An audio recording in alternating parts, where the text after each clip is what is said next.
If you were born between the mid 60s and like early 70s, 73, 74, 75, okay, then you are probably a person who watched Sesame Street as a child. And I get it, Sesame Street is still around, but you know what? By the time our third child was born in the year 2000, I had completely decided that Sesame Street was not something to be watched in my house anymore. Everybody has their own opinions, but it just got so flashy, like everything happened so fast. I'm like, I can't even focus on this, and I'm, grown.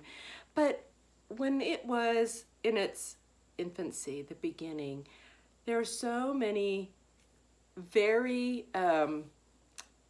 very specific memories I have around watching Sesame Street and Mr. Rogers and even Captain Kangaroo, which I also loved in the mornings. So the other day on my way to school, I don't remember why I decided this was a thing, but my youngest daughter, Anna, who unfortunately did not get to enjoy Sesame Street, she talked me into getting a Spotify account. And it really doesn't cost very much, $5 or $6, $7 a month, something like that. And you can just say to your phone, like, Siri, play, blah, blah, blah. And the other day on the way to school, I said, play Somebody Come and Play on Spotify. And just think about it. Go back in your mind and da da da da da da da da da da. And it's no, that's the theme song. It's somebody come and play. Somebody come and play today. Oh my gosh. By the time I got to work, A, I was ready to be with kids. And 2, I felt like I kind of was one again. There is so much good in whimsy. There's so much good in using that childlike imagination that we all have.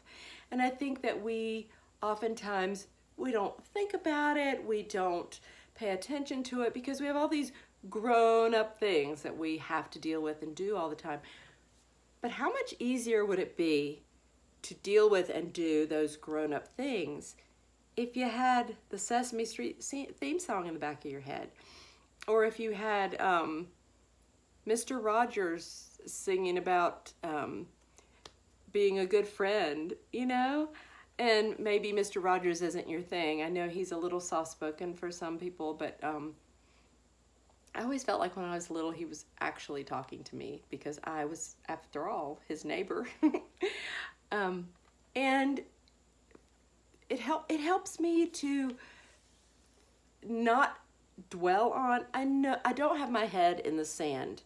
I know what's happening in the world, but I don't have to give headspace to the negativity if there isn't anything I can do to change it. But what I can do is I can be in a positive space. I can imagine good things. I can put good into the universe, and maybe, just maybe, that starts to come back. We talked about this, on Tuesday, and I want to offer that to people.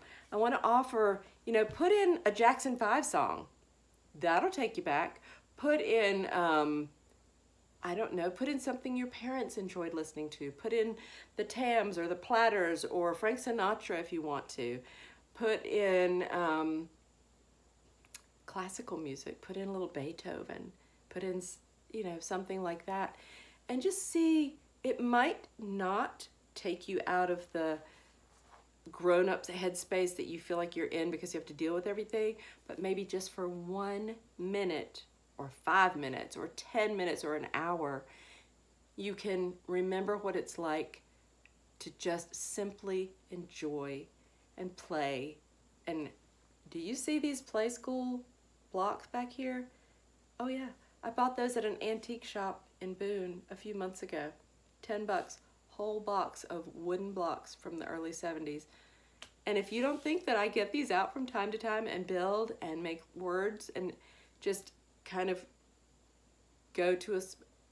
just go somewhere in your head, make words, build blocks, the sounds of the blocks when they're together, these are good things. These are simple things, simple tools that we can use to just let go. Take that deep breath in and know that, you know, people really are truly good at heart, and we are all God's children. We are all created as equal. And if one of us or some of us decide that we're going to live in a way that pays attention to that, it'll spread. It will. I know it will. I just know it. So that's all I have to say for today. Also, I just got back from a fabulous walk with a friend of mine, and we just had the best conversations talking about our kids and how beautiful life is. And we saw a monarch butterfly, and we think we might have seen a falcon. It might have been a hawk, but it was this giant bird that just was sitting on the phone wire just waiting for us to take it in and be in awe of it. And we were. Have a wonderful rest of your day. Bye.